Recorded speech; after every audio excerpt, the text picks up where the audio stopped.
O Salão Imobiliário de Portugal, considerado o mais importante evento do setor do nosso país, decorreu este ano em paralelo com o Salão Intercasa, numa parceria que justificou o alargamento dos habituais 4 dias de feira para 6.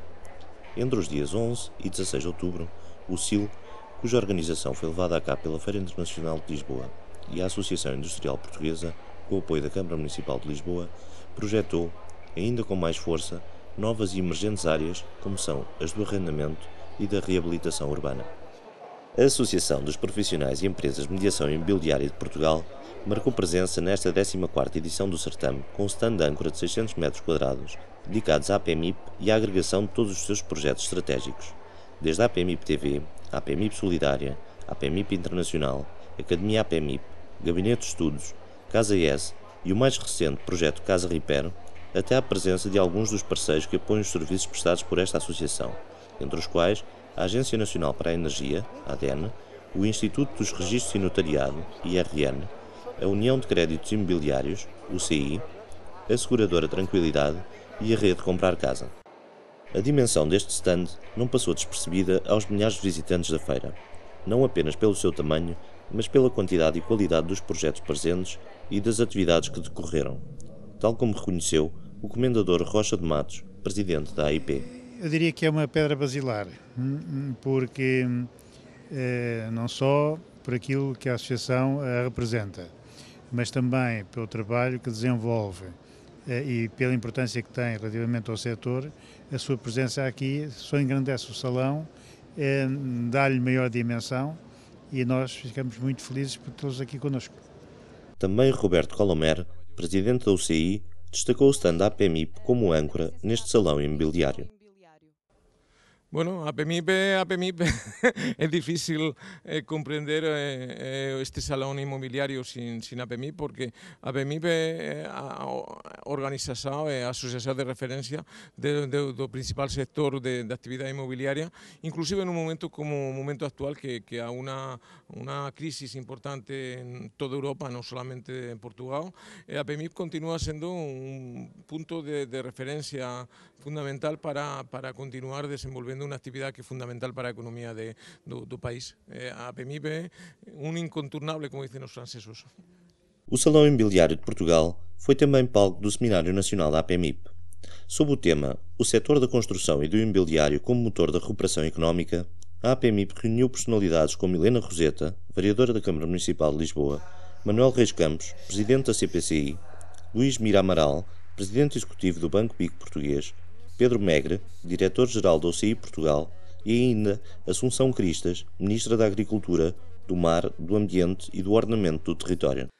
Vítor Patacas, vice-presidente da APMIP, proferiu o discurso de boas-vindas ao painel de oradores e aos presentes, aproveitando para dar a conhecer o evento que se realiza em novembro e dezembro deste ano, o December Business Meetings, que decorrerá em Lisboa e mobiliza centenas de profissionais do setor imobiliário de todo o mundo.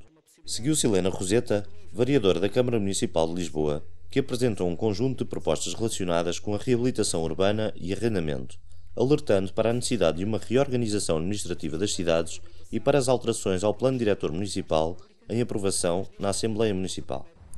Para a vereadora, com o pelour da habitação, as novas propostas abarcam a delimitação da área de reabilitação urbana e das áreas de reabilitação sistemática, novos planos de reabilitação e salvaguarda, inspeções técnicas, incentivos à reabilitação de obras particulares, Guia Verde para o licenciamento, programa de obras convencionadas, fogos para realojamento temporário e dinamização do mercado de arrendamento acessível. Helena Roseta salientou ainda a importância da isenção de IMI e IMT para prédios reabilitados entre 2008 e 2020 e dos objetivos do Programa de Intervenção Estratégica do Património Habitacional Municipal. Mas neste programa Reabilita Primeiro, Pague Depois, o pagamento à Câmara é diferido. Portanto, há um prazo para fazer a reabilitação, há um prazo para colocar no mercado, há um contrato que se estabelece com estas condições. O pagamento à Câmara faz no fim da colocação no mercado, ajustado naturalmente da taxa de remuneração. Nós pensamos que isto poderá ser interessante. Nós temos prédios, nós precisamos que eles sejam reabilitados, a cidade precisa que eles sejam reabilitados. Manuel Reis Campos seguiu-se no painel dos oradores e esclareceu como os interesses da procura marcam o ritmo da construção, especialmente num quadro económico bastante complicado. Temos plena consciência do atual quadro conjuntural e em especial do papel que neste contexto deve ser desempenhado pela construção e pelo imobiliário. O setor enfrenta transformações profundas. Não está só em causa a nossa capacidade de inovar, de assegurar níveis mais elevados de produtividade, mas, sobretudo, a necessidade de adotar um novo posicionamento perante a procura que nos é dirigida. O presidente da CPCI chamou ainda a atenção para a ausência de um Plano Nacional de Habitação em Portugal, responsabilizando os sucessivos governos pelo período de estagnação que o setor da construção e do imobiliário agora vive. Em Portugal há muito que não existe um Plano Nacional de Habitação. A pouca importância que tem sido atribuída pelos sucessivos governos a esta área é bem evidenciada pela inexistência nos últimos anos de um Ministério ou de uma Secretaria de Estado que a tutela. Torna-se urgente tomar medidas para pôr fim à situação paradoxal deste mercado, pois se por um lado há dificuldade de escoamento do estoque de fogos novos, sobretudo nas periferias, por outro lado faltam 60 ou 70 mil habitações para o mercado de arrendamento. E neste âmbito o Governo, a banca e os proprietários assumem um papel fundamental. Mira Amaral também não poupou críticas às práticas políticas passadas, que, no seu entender, foram responsáveis pelo excessivo endividamento do presente. E, portanto, ninguém chamou a atenção que nenhuma economia suporta este aumento de taxas do consumo público e consumo privado se ao lado da oferta, da produção e da produtividade da economia responder. Foi isso que se passou e, portanto, nós gerámos um déficit público cada vez maior. Esse déficit público acumulado dá a dívida pública que temos hoje, que é mais de 100% do produto. Gerámos déficits externos, quase 10% do produto, que dão a dívida externa líquida, que já é mais que 100% do produto. E esse déficit externo de quase 10% do produto significa o quê? Que nós, em média, consumimos mais 10% daquilo que produzimos. O presidente executivo do Banco BIC português deixou claro que para recuperar e conseguir obter financiamento próprio para a economia é preciso apostar na reabilitação urbana. Coisas elementares a funcionar de forma que os mercados funcionem. Isto tem a ver com o enquadramento fiscal, tem a ver com o enquadramento jurídico. E, portanto, eu dir-vos-ia que no vosso setor, o que eu acho que é realista neste momento pensarmos é na reabilitação urbana e no mercado do arrendamento. Até por uma razão económica muito simples. O país, em alguns casos, tem estoque de capital instalado, tem casas a mais, tem já coisas a mais, portanto não faz sentido estar a investir em novas coisas, o que faz sentido é recuperar o estoque existente. E, portanto, tudo o que é reabilitação urbana e tudo o que é pôr o mercado de arrendamento a funcionar, obviamente faz todo o sentido num quadro económico em que não há mais dinheiro para investir, mas que urge recuperar e não deixar de degradar aquilo que existe.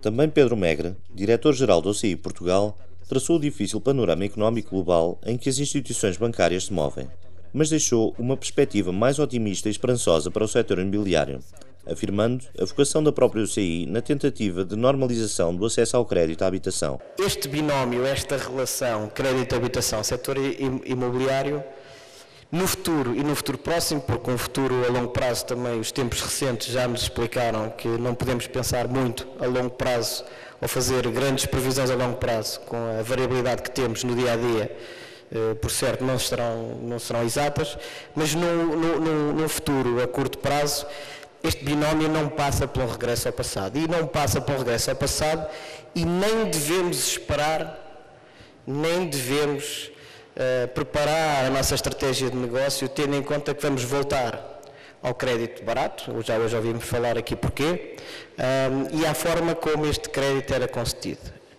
No entanto, tudo se pode reinventar e podemos, com alguma coragem, fazer algo para que este binómio possa, de alguma forma, ajudar este setor. O setor imobiliário vai ter que se adaptar a esta nova realidade. Não vale a pena pensar que fazer como sempre fizemos e esperar que melhor não vai acontecer. Portanto, tem que haver aqui uma adaptação. O Gabinete de Estudos da APMIP apresentou as dinâmicas imobiliárias de 2011, na vertente das permutas, transações e dações em pagamento, seguindo-se de uma intervenção de Flávio Amari, vice-presidente do Secov São Paulo, que destacou a esperança e o crescimento do mercado imobiliário em todo o Brasil, promovendo e estimulando a criação de parcerias entre países de língua oficial portuguesa. No encerramento da sessão, antecedendo o discurso da ministra Assunção Cristas, o presidente da APMIP, Luís Lima, colocou a tónica, uma vez mais, na urgência do relançamento do mercado de arrendamento, sem o qual não haverá reabilitação, e na defesa de uma justiça fiscal, pela adoção de uma taxa liberatória sobre os rendimentos a obter neste mercado. Sem condições que garantam aos proprietários e possíveis investidores avançarem com segurança e confiança neste mercado de arrendamento, não haverá reabilitação. Não haverá crescimento por esta via, nem se estancará o desemprego neste setor, nem haverá condições para que facilitem uma maior mobilidade das pessoas em idade ativa. A ministra do Ordenamento do Território, Assunção Cristas, reconheceu que a reabilitação urbana e o arrendamento são matérias conexas que dialogam entre si e que de pouco valem uma sem a outra, reconhecendo que o Governo está empenhado em reativar o setor por esta via. Eu tenho a dizer-vos que o Governo está muito empenhado em fazê-lo e uma delas já o fez. Nós sabemos que há uma parte do enquadramento legislativo que depende seguramente de nós, que depende também da nossa capacidade para interagirmos com o setor e acolhermos as preocupações e as sugestões que ele nos dá. E esse trabalho tem vindo a ser feito. Nós temos aprovado em Conselho de Ministros a Lei da Reabilitação Urbana, melhor dizendo, uma proposta de lei, que será, aliás, já está no Parlamento, para vir a ser trabalhada ainda no Parlamento e vir a ser aprovada, e até ao final do ano vamos completar o quadro legislativo com uma revisão da Lei do Arrendamento. E sabemos que estas duas matérias são absolutamente estruturantes da alteração que se pode dar neste setor e sabemos que elas têm de dialogar entre si, têm que apontar no mesmo sentido e que uma não vale muito sem a outra. Justificando o desfazamento de calendário na apreciação destas duas matérias, com a necessidade de cumprir as datas acordadas com a Troika, Assunção Cristas aproveitou o seminário para eleger 3 questões principais no dossiê para a dinamização do mercado de reabilitação através do arrendamento urbano. A agilização dos processos de despejo por incumprimento de contrato, o problema das rendas antigas e o enquadramento fiscal que deverá incidir sobre os rendimentos obtidos em arrendamento. Sobre este último ponto, a ministra referiu que o entendimento com a Troika poderá tornar difícil tudo o que esteja relacionado com a redução de impostos. Ainda assim, Assunção Cristas não fechou todas as portas, deixando claro que a adoção de soluções fiscais tem que resultar na entrada de um maior volume de receitas. E este pilar do enquadramento fiscal é talvez dos mais difíceis de resolver neste momento. E vou-vos explicar porquê, muito rapidamente. Porque nós temos um memorando de entendimento onde está absolutamente bloqueado tudo o que seja baixar impostos.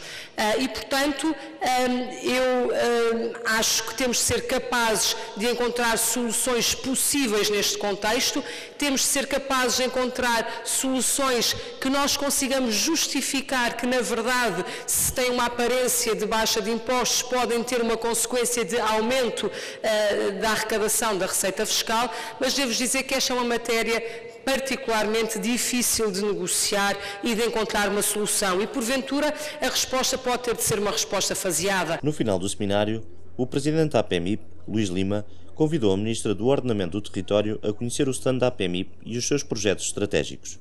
Assunção Cristas mostrou-se agradavelmente surpreendida pela dimensão e alcance desta associação, atribuindo especial destaque à força que a APMIP tem feito na procura e na captação de investimento estrangeiro. Este programa tem o apoio de Casa IS, o portal imobiliário de Portugal.